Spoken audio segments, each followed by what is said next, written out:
Hi, Book Club members. I'm Jen. And I'm Carrie.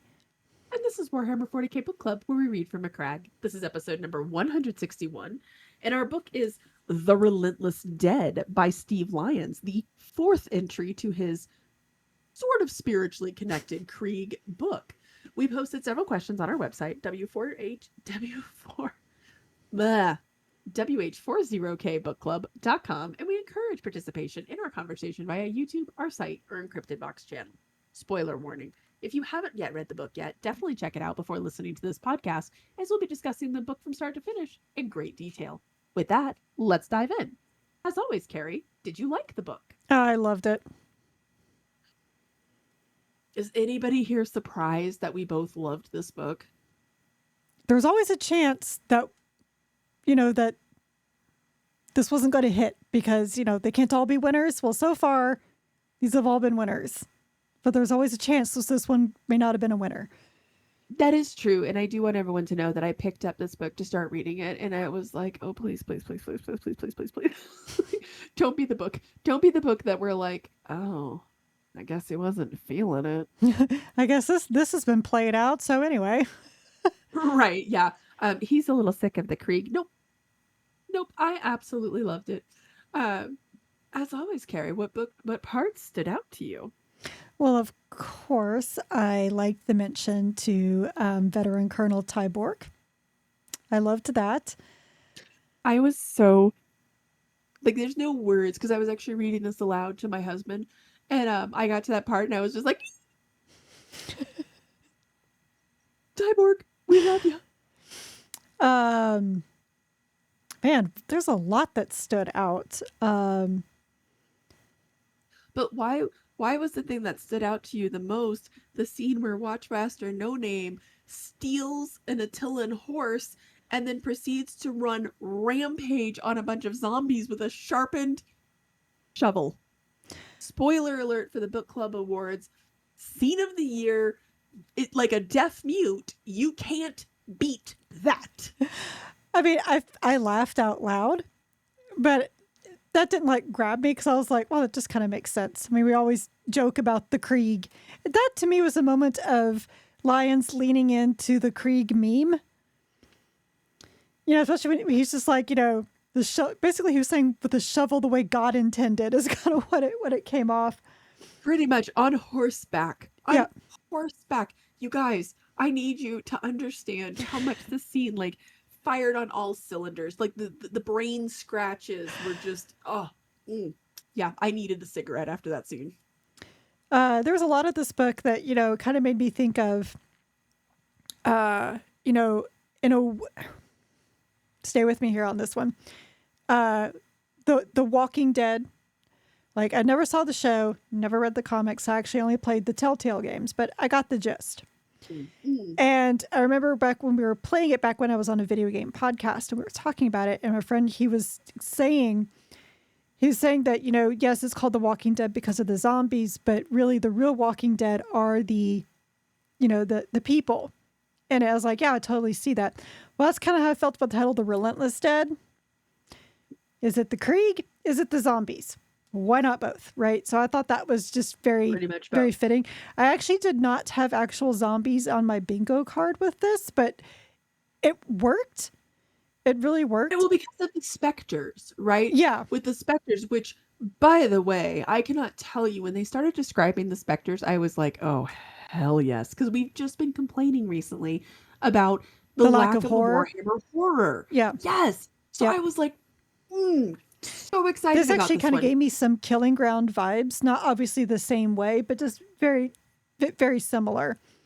But probably the moment that stood out for me was the one I thought was your moment, and it was the zombie cat. Okay, and aside from the fact that it was just funny, it was the fact that Graven was like, what stupid sentimentality to bury your house pet with you. Oh my God, I loved that scene. That was my next scene that really stood out. Because of all the things, that was so, actually everything about Graven in general, but that one in particular just embodied the Krieg mentality, right? Of stupid. Yeah. And I had to deal with this thing.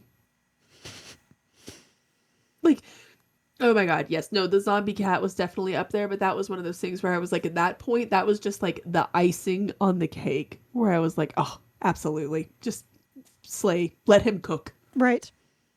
But my favorite quote, though, this is going to definitely go Ooh. up there in quotes of the year. It's on page 70 in the limited edition. And it's when they are, after they found Idolax, and they're like, yeah, we have to kill everybody, including the woman that helped. And they were talking about, how some of them were resigned, some of them wailed. And it was Graven's comment as he's watching this happen. Everybody had to die, but they squandered the lives they had been given. I was like, wow, have you squandered the life you've been given today? Like that kind of hit hard. Right. Yeah. Well, and especially from the Krieg mentality, right? Of the mentality of service and atonement. And these people, they have Yeah. not done that.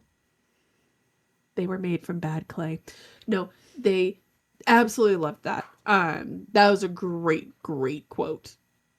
Because it does go back to a lot of things that not just the Krieg, but, any, I don't want to say zealot, but any stalwart citizen of the Empire, or like the Space Marines when they come in, I think it was in actually Gate of Bones when they came across these people who had, were helping Chaos. And when they went to the Space Marines, they're like, but we had no choice. They promised us food. It's either food or death. What should we have done? And they're like, death.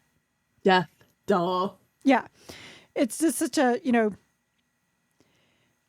that's easy for the Space Marines to say, right? But when Right. it's your own life, because you're not changed for the Emperor the way the Space Marines are, you're not a clone like the Krieg.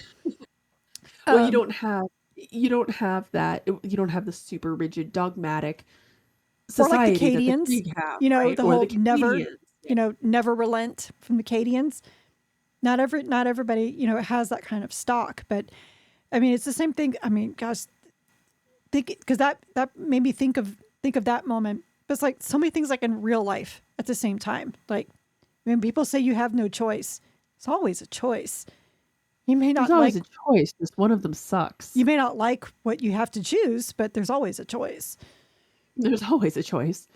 That was a very good line. I liked that one. Um, there was actually, and we'll talk a lot more about this when we get into the sisters, but there were a lot of good quotes and good lines in this. The last thing I want to say about the scene that stood out to me was, of course, the revelation of the tally man. When I Oh my God. loved when he walks up that hallway and Graven's just like, oh God. And then when he's explaining what it is and everyone around him, I loved everyone's reactions. Idolax is just like, oh God. And then the sisters are like pressing exit out because that is a horrible, like, there's no way. There's no Right. way. That is so ridiculous. And then when she does see the tallyman and she's like, oh God. So you saying that sparked another thing that I laughed out loud is when Sister Seraphina was fighting the Tallyman and she realized she couldn't overpower him. So she goes to his abacus and like shakes it. And he gets all mad. He has to start over. It's like an Etch-a-Sketch. Right. He's like, I was counting. That was nice, delightfully petty Yes. from her. Let's talk about Colonel Graven, shall we? Do you like him as a character, as a leader? Was he a good Krieg? Yes, yes, and yes. Oh my God, yes. I thought because you always get a little nervous with the Krieg main characters, right? Because the Krieg are not a super personable bunch, and he is not a super personable person, right? And he never. Steve Lyons, I think, understands the Krieg so well because none of the Krieg ever have that moment. They never have that moment where they're just like, ah, yes, but here's where I'm going to be super personable because the narrative needs me to be. Nope. Nope. He is forever dogmatic. But I loved the idea that secretly, even the Krieg wrestle with guilt. Mm-hmm. Oh, because And was how, it the right decision? Like they're all supposed to die, but does it have to be that way? Right? Well, going back to what you were just saying, like, he had a choice, Mm-hmm. and none of the choices were good in that situation. Do you think he made the right choice? We'll never know, right? Oh, well, obviously. And so, on one hand, it's like, well, what's the point of pondering? But going with the information that he had, I think he did. I think so too. I think it fits with his character because he feels so guilty about all of the loss of Because life, right? honestly, But it does. the orcs would not lie about that because they'd find it so dang funny. Oh, it's hilarious, right? But you can see that he thought he was saving lives, right? Like, not necessarily out of like some sentimentality or anything, but you can tell that he was like, I need to take the chance to save lives so that we can expend them in a better way, right? Right. Sorry, Jen has a touch of the Nurgle. Yeah, okay, so I really liked the Tallyman character a lot. She's going to start counting her Kleenexes next. No, we're not doing that. That'll just make me sad and depressed. It is, you guys. It has been a long day. If we podcasted on Monday nights, I would not have been able to podcast because that's how messed up my voice was. Anyways, Kleenex, my only friend in life. We're not going to judge you if you just shove them up your nose, because Lord knows I've done that to sleep at night. The nose tampons will be coming out this evening. Right. Let us be very real, because I don't want to wake up all night like. Yep. Anyways, my life is hard, because I caught the plague from a book. That's how well written this book was. It's true. It's true. I actually think I got sick after reading Lords of Silence too, oddly enough. But no, I thought that, again, we keep seeing Steve Lyons does a really good job of showing characters who are starting to step outside of that typical Krieg mold, right? So you have this guy who, I have been given new information. I got to try and do something better with it. So while he did not make the right decision, because ultimately he ends up sacrificing more soldiers than he would have he just kind of, not done anything. Spiritually, I think he absolutely made the right decision. And it's very interesting to me that the tribunal also agreed with that. Yeah, I wonder how often a tribunal actually gets called. In the case of the Krieg, I'm going to guess not very often. I'm going to guess not very often, because Idleaxe's response to that when he was like, I'm sorry, come again, makes it feel like maybe that's not a super common thing. Right. But so I also wonder, Raven. I think with some of these Krieg, though, the ones that do get like Tyborg, let's get like a little more, quote, personal. They've also lived longer than anybody else there. So I think that has something to do with it. It also does make you wonder just a little if, the Krieg are not really designed to be, because you do have these, that's one of the things that I like, is that after they've survived for so long and after they're rising up in the ranks, right, that all of a sudden they do start maybe taking a step back. Not that they're disloyal, not that they're questioning their society or anything like that, but they are starting to say, maybe there's a better way to do this. Maybe there's a different way to do this. I feel regret. I mourn the loss of all of these men, right? Where I think a younger Krieg would have been like, yep, cool, they did what they were supposed to do. Anyways, moving on with my life. Well, in a weird way, it's kind of mirrors the orcs, right? The young ones are always the fodder. And then the longer they live, they get smarter and get big names and, Yeah. Yeah, that is true, I guess. And then you have Colonel Graven, and then you have Watchmaster No Name. Did you like him as a character? And was he a good right-hand man to Colonel Graven? I liked Watchmaster. I liked the engineer. Oh my God, I loved the engineer. Holy cow, did I love the engineer. But can I ask you a question? Am I alone in shipping Watchmaster No Name and Batu? No, Oh my God. I did as well. And I, when he was like, maybe I should have told her my name. Oh, well, and it was just like, Oh my God. Jen's already like, they're engaged. They are engaged. I mean, she even said, my watchmaster. That was fascinating. And she was able to pick him out over everybody else in the Krieg without knowing their faces. You guys, this is peak romance. Okay, for the 40k universe, this was like hardcore romance. I loved that scene when there was the watchmaster moving around and she's like, "Yep, that's mine." I'm like, they're engaged. Actually, the moment they got engaged is when he shot her arm. Right. He gave her a bullet. Well, and I loved when he's like, no, she'll understand. She'll understand what's going on here, right? And I'm like, oh my God, sir. Not only do you not understand non-Krieg, you don't understand women. I think she did. I think she kind of did, but she did. I mean, she took off without looking for him or anything like that. But she thinks she did, but she was just like, you could have talked. You didn't have to shoot me. You could have just explained, like, hold up. Oh my God. I loved him, like, that and I hurt, loved how man. he wrestled. Oh my God. Yes, it did. But again, it was very 40k. Yeah, it was. Yeah, again, they were kind of engaged there. I liked that he. You know what? That'd be like how the lion would propose to somebody. Like, you knew what I was thinking. Oh my God! I shouldn't have to explain myself to you.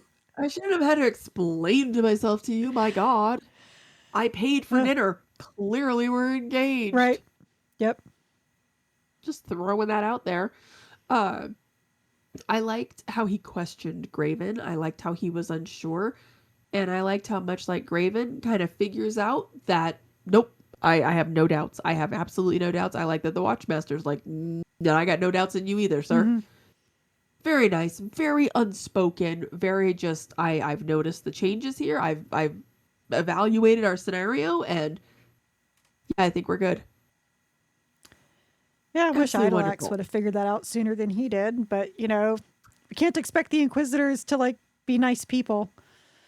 Yeah, and I understood, right, when you're talking about these shades, and we've already seen people who've gotten possessed by these shades. Yes, however, the Ordo Hereticus, they're so busy looking for things that aren't there, they miss the things right in front of their faces. Yeah. Like I just, we're gonna talk more about that. I think the only Inquisitor, the Ordo Hereticus that I ever like kind of enjoyed was, oh my God, what's his name? The guy in Vaults of Terra, and even then he had his issues. Oh my God, yes, I loved. God damn it, I can only think of his interrogator's name right now. Spinoza. Krall. Erasmus right. Krall. Yeah. But he was the like only one. But like any other time that we've come across the Ordo Hereticus, they're just dicks. They are. Well, I mean, I'm the smartest person in the room. This rosette says so. Right. And when your whole job is to hunt out heresy, it's just you see heresy everywhere, right? And of course, turned out he was also a witch. That's always fun. But I'm sanctioned. Oh, yeah, sure. Oh, okay, cool. Glad we got that covered. Well, and that was just pretty much par for the course, I think, really. Oh, one. But also, I mean, he basically mentioned that his acolyte was also a sanctioned psyker. So. Mm-hmm. And I do understand, like, when he's like, look, my acolyte turned against me, so now you were definitely seeing heresy everywhere, right? Like, my sanctioned psyker got turned against me, so it could be any one of you people turning against me. Yeah. Okay. Even though I think psychers would easily turn against you, but that's just from what I've seen personally. Right. He, in general, God, he was frustrating.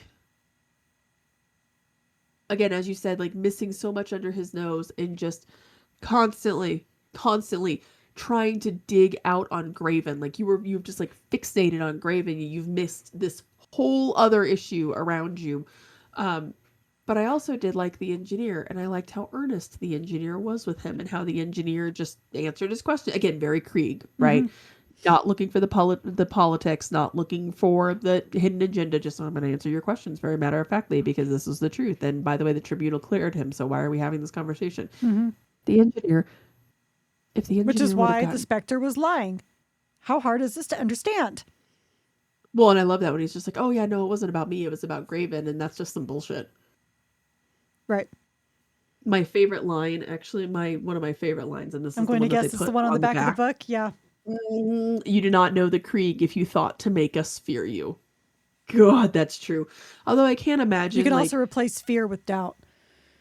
right, I kind of like to imagine the Spectres, like, they're going into all of these people, right? And then they come up to the Krieg and they're just like, what? Like, no, that doesn't work here. Take your bag of tricks somewhere else. Especially with Graven, they're like, man, we could have had a Krieg commander. No, you could not have.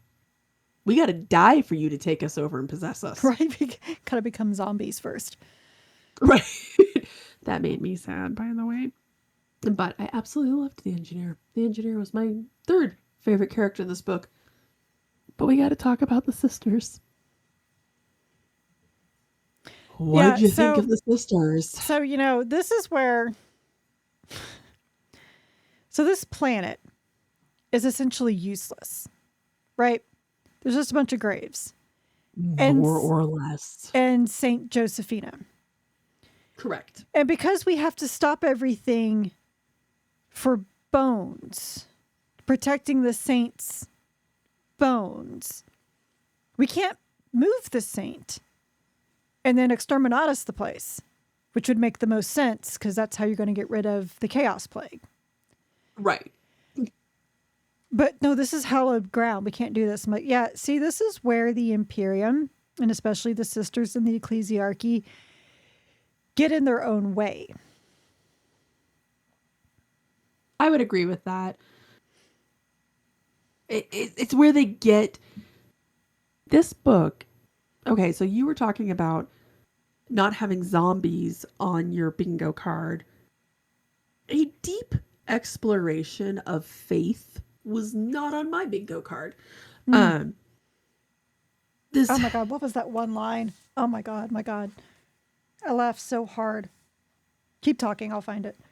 But it was this very letter of the law, not spirit of the law. Now on paper, I understood why they were so dogmatic that nope, we are protecting this shrine because a shrine, hallowed ground with the bones of the saint, that's a pretty powerful thing that you do not want to fall into the hands of chaos. But guess what? But just exactly why I would, you know what? Let's move them. Or better yet, maybe we should just check the fucking tomb. Like the fact that you're guarding this mausoleum, but you haven't checked the tomb itself. I'm not talking about getting in there and like routing around, right? Looking for spare change in her pockets. But I am saying maybe just like, do I hear anything underneath the ground? Oh, but they would just know. Like, is there something going on? Right? I feel like you would just know for God's sake. But no, we don't go in there because that's sainted ground. And again, and the because letter they're like, of the well, law. we would know. We just would know. Girl. Yeah, just like detectives get a feeling in their gut. Yeah, here get it out is. of here. I reject your evidence and reason. What is either compared to our faith? Girl. Well, my faith has blessed me with the ability to reason. What's your excuse? Well, again, the idea, and I understand, right? I understand that on paper, the fact that this guy is like, look, your sainted shrine is the only place that this can be, and it has to be contaminated. I'm sorry, we would know, right? Again, why don't you guys go look? Just go check. Yeah, exactly. All you had to do, just walk you don't have to into let the Krieg mausoleum. in. Just exactly go check. And I'm not telling you to go open up her tomb and like shake her armor, right? I'm telling you to maybe just, I don't know, use your brains, go in there. Just, it feels a little different in here. I don't know, it feels a little different. Like, oh, it was so frustrating. But again, it's because the pride. Look, the pride, 100% the pride in there, but also just that dogmatic, unquestioning sense of faith. So the fact that you have this canoness who is just, the sister superiors are not canoness, the sister superior who is just, this is her thing. She has given lives of her sisters. And man, the fact that a Krieg, a cloned, probably cloned, just been driven Copy of a forward his copy of a entire copy life, of a copy of a copy. of a copy, Mm-hmm. right? Exactly. Cue Nine Inch Nails.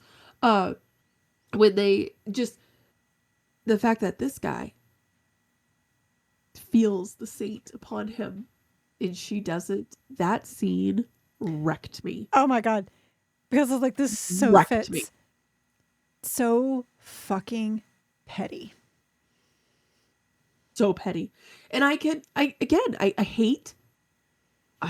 that I kind of understand it. Again, you're the sister superior. I keep saying Canada's. You're the sister superior. You have dedicated, like, the blood, sweat, and tears that you have shed in the name of the emperor, in the name of your faith, in the name of this saint in particular.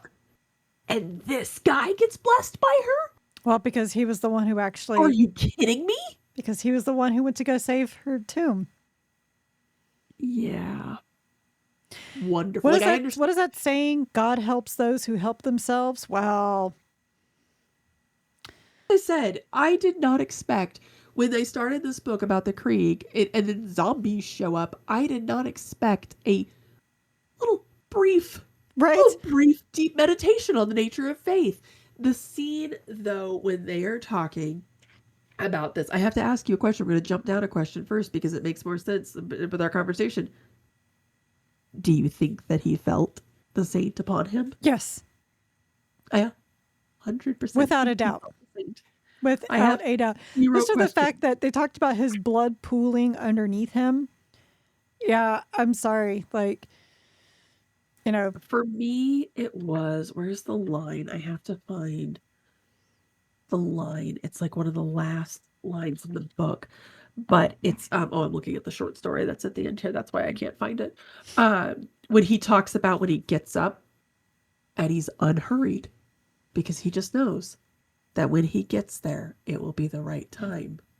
And he just takes his time strolling up, notices the chink in the armor, and just shakes him.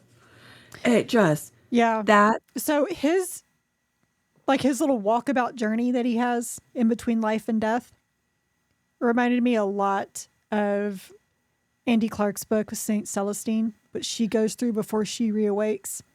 So I had the exact same. To me, this guy is Saint Krieg. Talking to him.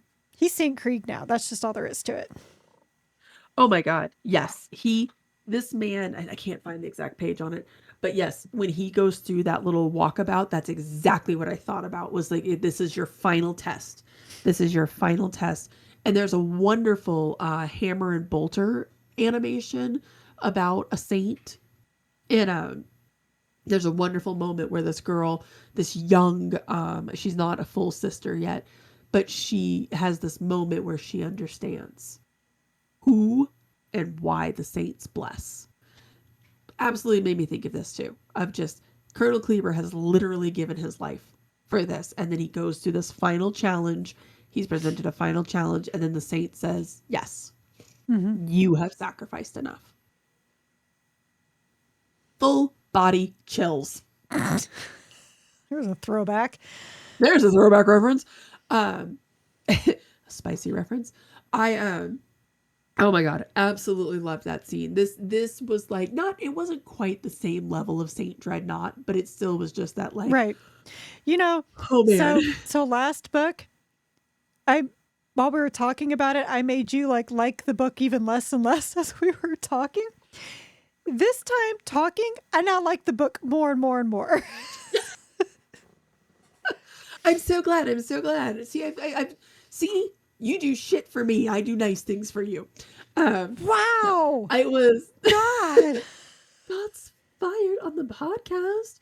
How's that Nurgle treating you? Jesus. God, you know what? I gotta share the love somehow. I am so sorry to anybody listening to this.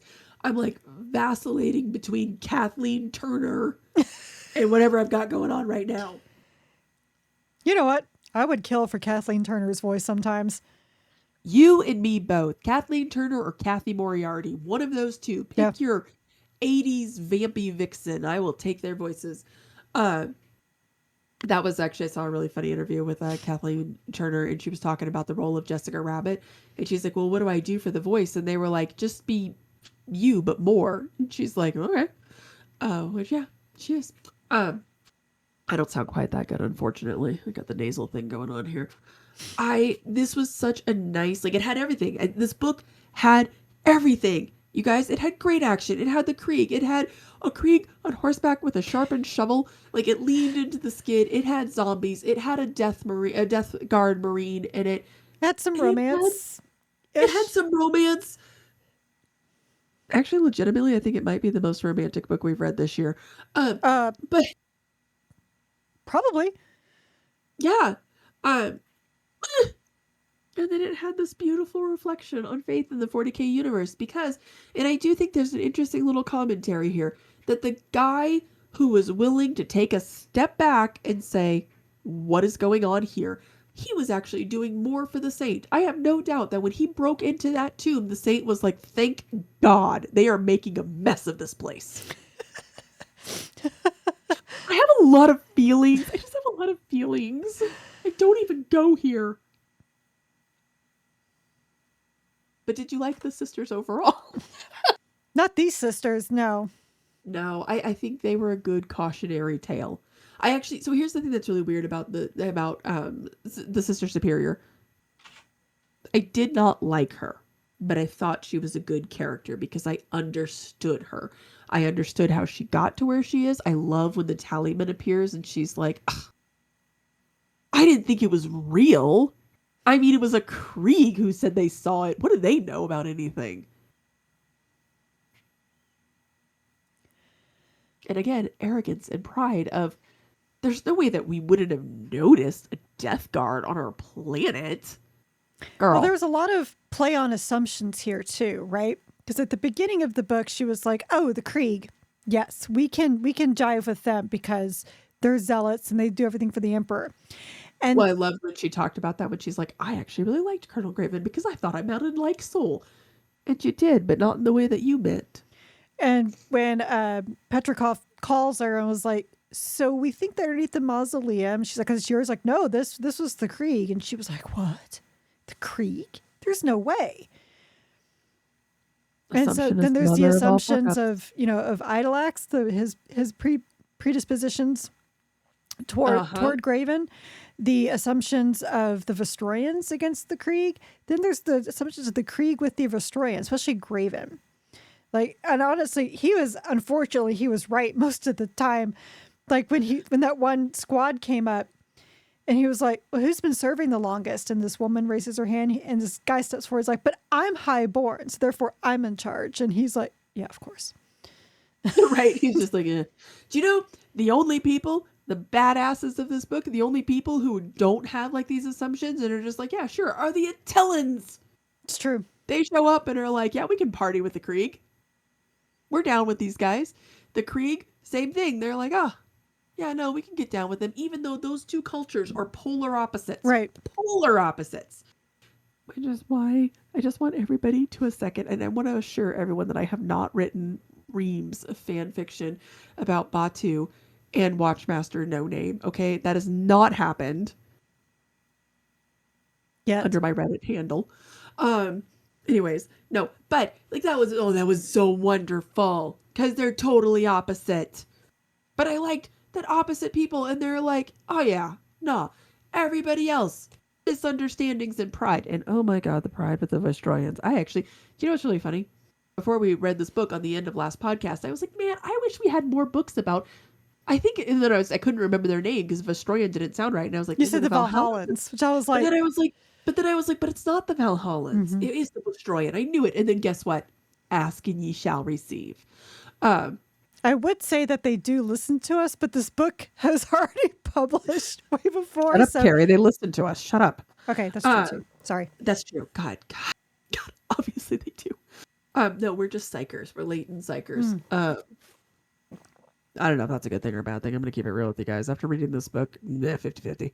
Uh, but, the Vestroyans in this book were giving... oh my god, why can't I think of their name? Nick Kime wrote the book. That's Volpone Glory. the Volpones. Yeah, the They're Volpone. Oh, giving Volpone Volpone. vibes. 100%. 100% Volpone vibes. Like, oh, well, we're highborn and we're... Oh, God. Okay, so I can't resist. We have to talk about Colonel Petrikov now because we have to talk about that ending. Ooh, were you surprised? Yes. Honestly, You know, I didn't. were you wondering what the hell was the point of Lady Emelian at the beginning? Were you like, did they like open something? Like, what's going on here? No, because when because I've to me that was setting up the whole thing, and that's why the Inquisitor was here, right? Because of what happened. So it was just like it was a plot device.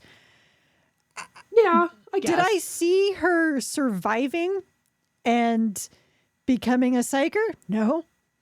The whole thing, though, the whole time I kept wondering. I was like, I agree with you that it was a setup, but the whole time I was like, but did they like call, like, were they the catalyst? Were they just like the most recent catalyst that she tried to summon her son in, and That's then what I thought. like a death guard popped up? That's kind of what I was thinking. But I'm like, they never really closed out her story, really, and it was left very open ended. Like, what's going? No, because I mean, he said that your head's going to get cut off, and I just figured that was the end of that. Well, no, but then the thing pops up and is like, let's go. Was that Petrikov? Like, has Petrikov been... How long has Petrikov been possessed? That's a very good question. Oh, man, I cannot tell you how much time I have spent thinking about this. So when I finished the book, that was actually my first thought, too, was, how long has this been going on? But I don't think, well, now I'm second guessing myself, because now I'm just like, I don't think it was, because there could have been other things that would have happened, but I don't know. I don't know. And I'll tell you the thing that I keep wrestling with is I'm like, no, it was probably just at the end. This thing was just like, swoop, just slip on in, right? But when you go back and you analyze, like, overanalyze because you're obsessing over this book, maybe a little bit.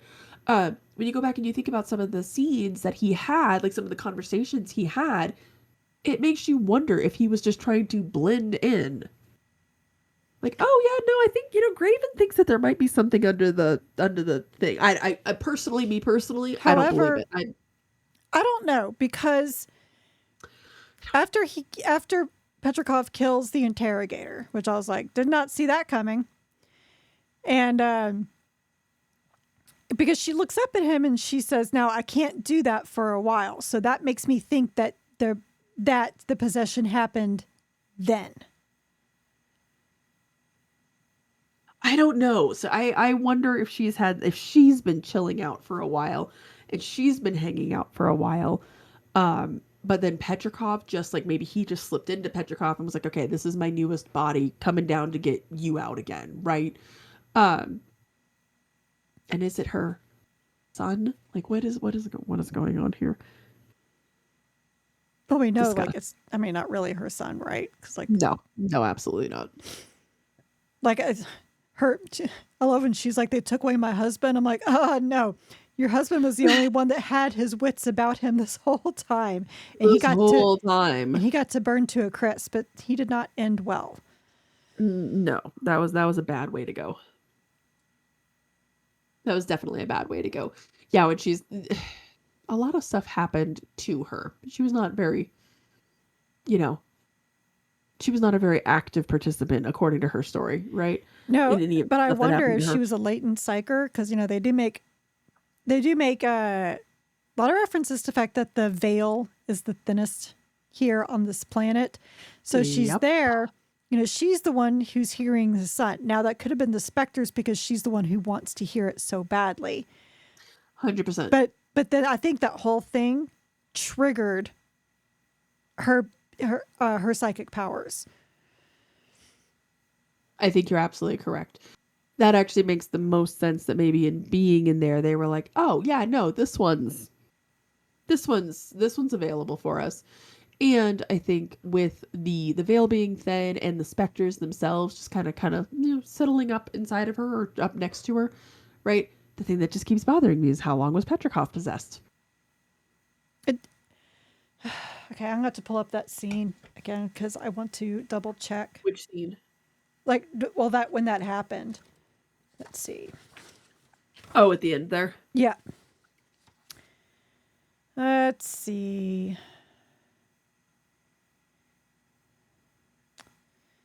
Do. What was that? 2:30, 2:31? Yeah.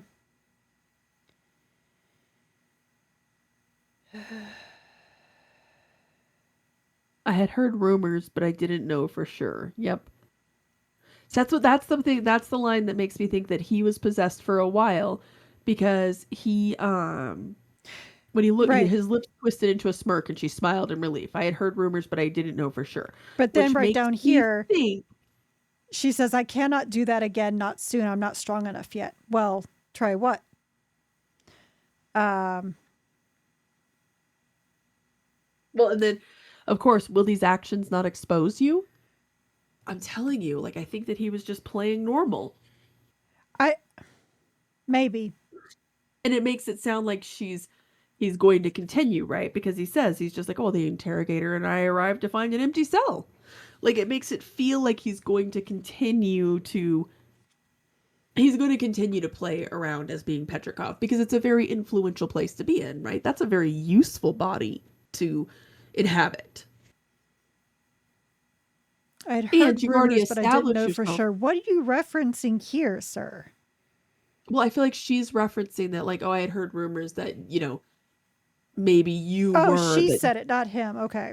yeah, she says it, which makes me think that maybe when she was with all of the cultists, they were talking about how, oh yeah, he's in a place of authority, Okay. right? And Well, she's then like, maybe it has been a sure. while, but it just kind of like, I don't know.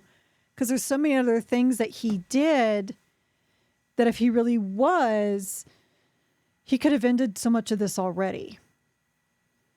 Unless, Unless he's this was, he's just, counting on the Imperials to do what the Imperials do best, right? Like when he calls the right. sister, like, oh yeah, he kind of thinks this is, he kind of thinks that maybe there's something underneath there, right? Like, I think he got possessed when he took over that tower, right? I almost want to go back and look through this to see, was he able to say the Emperor's Prayer? Because I don't remember if he actually ever said it. I actually don't remember either. And also, here's the thing about this with Warhammer 40k, we are assuming that that was a legit thing. Right. I mean, Because that that is one group of true. people said that people were stumbling over it, right? But then we saw people get nervous and stumble over it. So maybe they hadn't been given an opportunity, right? Like, I don't know. We're making a lot of assumptions that that's a legit thing, a legit test. So that is actually a part of the Catholic faith Yep. and the Episcopalian faith, that those who are possessed or who are satanic cannot recite the Lord's Prayer. It's an anathema to them. So that is like, oh, I kind of like that they have that in there. But yeah, I mean, who knows if it is true, but I would like to think that it is.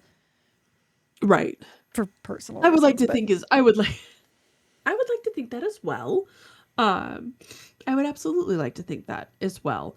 But I don't know. Did he stumble over it? I don't know. I don't know if he ever recited it. I don't know that he did. I can't remember now. I'd have to actually go back, because I was just thinking about some of his interactions with how he's kind of, and this could just be because he's Vestroyan, right? And he's Vestroyan and he's highborn and they're a little bit arrogant and they have a little bit of Volponiums going on, right? Of just the way that he talks to Graven and the way that he dismisses a lot of what Graven says, right? And it really, like, his demeanor really changes after they go and they take over that tower. Ow, I just hit my funny bone. Oh, gosh. Chair is comfortable and looks cool, but the arms really suck. But I guess in the end, it doesn't really matter, because in the end, he now, whatever is wearing him, their fresh Edgar suit, is now walking around with a Vestroyan colonel. Right. on the same planet. Oh, and one of the sisters probably still really thinks he's a cool dude. Probably. But I mean, but he was right though. He was just like, we can delay them, but the Inquisition is coming. Right. Which, that world, the veil is very thin on that world, but you can find other worlds to wreak havoc, I promise you. Oh yeah. Like, we're not all that overly concerned about it. Especially now that the Saints' bones are gone, there's really no point in having this thing there. So, Exterminatus ahoy. Right? Just because you have a bunch of dead things there, which happens to make it very convenient and useful. Like, you can that come was one back of the and things... bury more dead things when the planet is destroyed. I mean... Well, when you think about it, so the planets that we save in the 40k universe are always something that is of value. It's something that's of value. Like, it's, it's a forge world. They have a mineral. They have some sort of resource.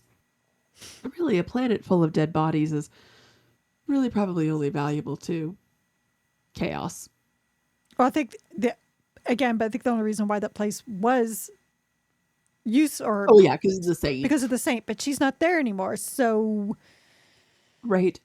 Also, there's a lot of saints. So there are a lot of saints, and a lot of them get forgotten about, and some other worlds get exterminated.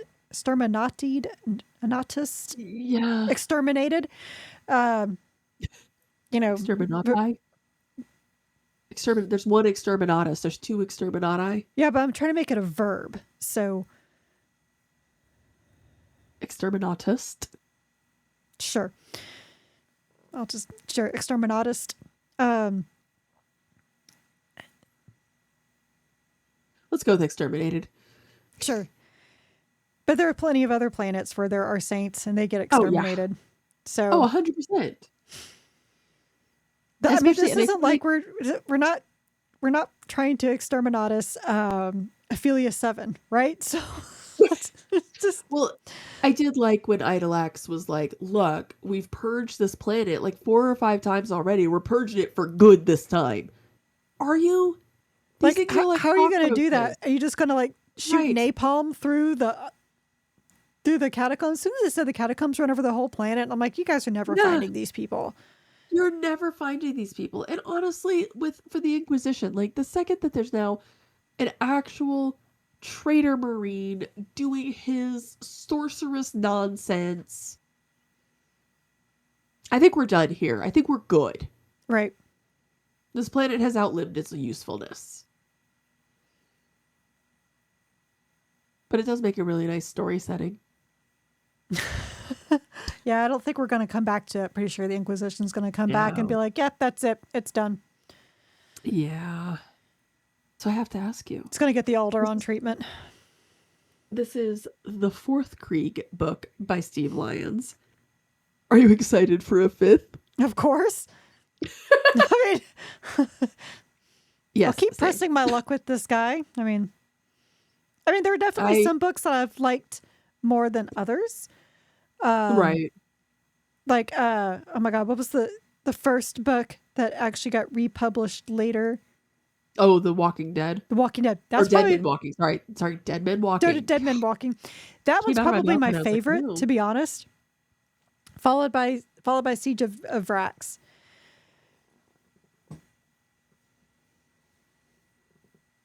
Oh, it's a toss-up for me between those two. Because I really did like the Krieg, just the aptly named Krieg book, but man, right, Dead Men Walking, there's so many scenes in that live rent free in my head. Same, and it was such a... Actually, when you think about it, Dead Men Walking was such a dark, pessimistic book, right? Because nobody really gets away or has a good life, or it's very 40k, right? It's what life is, a series of down endings. And the Krieg book was sort of... It was a history lesson. It was a history lesson, but it has more, it's not up or down, it's just, it is what it is. Mm-hmm. Like, it was presented very cut and dry when they realized what's going on with Krieg, the destruction of Krieg.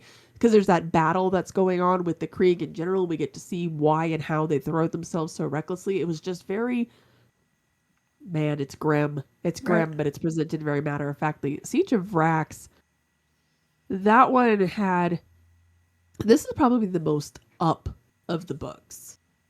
Oh, this one had Like, definitely the happiest ending out of all of them. yeah, for sure, for sure. I mean, even with Tyborg getting taken by the Inquisition, like, to go fulfill his life somewhere. Um, Still not like a super happy ending Right. I mean, as happy ending as it could be. for 40k. Yeah, yeah, pretty much. Um, But even yeah, he commented no about happiness in Tyborg. He's 40k. like, yes, he got to live his life, in the service of an Inquisitor, but he's still failed the Krieg in his own way. So, Right, right. There is that. I like how he keeps evolving these characters, like the concept of it. Oh, like we keep seeing this from different angles. I, God, now you're really waffling with Dead Man Walking versus Siege of Rax. I'm ready. I'm excited for a fifth book though. yeah, Mostly, I didn't count on getting a fourth. So, mostly because I love the way these special editions yep. look, and they look so nice in a row up But there. and I have to say honestly, the actual cover, even as plain as Oh, it I is, love it. I really liked it. It Yep. actually, once you read the book, it's a very fitting Mm-hmm. with that gray, and yeah, no, I definitely dig it. They're just they're missing shovels.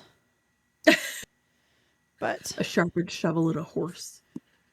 I guess But that would be on the surface. Oh, I just noticed the specter's hands in the roof. I didn't notice that before. it's a nice touch. The art in this book is, or the art on that cover is lovely. Oh, but I mean, even this art. Oh yes, I loved that too. Just very Krieg. Mm-hmm. No, they do such a good job with these guys. I really like them. Uh, but it is, of course, Carrie, that magical time of It year is. We get to when we go get to to Gabo. discover what is the Gabo up to. I mean, it wouldn't be December without a Gabo book. Nope, it would not at all. And so, So that means we need to go get our Christmas sweaters next yes, we week do. because we will be back next week with this one before we go on Christmas break. And then the Book of the Year awards. Correct. And the so the really funny thing is that every year that Christmas sweater, it is so damn hot. It is so hot. Are you looking forward to it this year? Very much so, actually. Yes. I'm very excited for it. Watch it be a warm front that day. Oh my god! Well, there's no such thing. There's no such thing when you podcast from a basement in Colorado in December. There's no such thing as a warm front. Actually, I mean, that's like, more likely to happen to me than you. yeah, yeah. They're actually like predicting this is going to be a super cold December. So, yay! Uh, Go Warhammer Ugly Sweater. I'm very excited for it. Actually, do you want to take us out? Yeah, sure will. So you've listened to the Warhammer 40k book club episode regarding the Relentless Dead, not the Dead and the Restless, or the Restless Dead. Is what Jen called it earlier. I was like, it's like a soap opera. And yes, she made an image that is going to be used on the post for this. For Yeah, I did. yep. So the Dead and the Restless soap opera. So it's going to be so great. So be sure to join us next time for the Red Gobbo's Last Stand. We are an unofficial book club and not affiliated with the Black Library or any of its affiliates. You can find both the vidcast and podcast on our website, WH40bookclub.com. If you like the episode, please like, subscribe, give a review, and all those wonderful things to the vidcast on YouTube, Rumble, and Spotify, or the podcast anywhere you get podcasts. And come join the Discord. We have fun discussions. People show memes. There's been like some really funny ones lately. And we keep getting new people every day, and we just love it. It's so much fun. So our site also has articles about adventures and reading other Warhammer 40k books outside of the book club books, so please stay a while and read from it, Craig. I got nothing witty to say, so I'm just going to say goodnight. May Nurgle's blessings not visit you. You That's don't all I got. you don't recommend? No, no, do not recommend at all. Actually, we didn't even talk about this in the book, but I did enjoy the Nurgling fight with the sisters. That kind of made me laugh. Oh, that did actually make me laugh as well. The sisters had no time for them. No, Not even a little bit. well, ain't nobody got time for that. So Yeah. All I got time for shaking abacuses. Abby kisses. Anyways, good night, good night. everybody.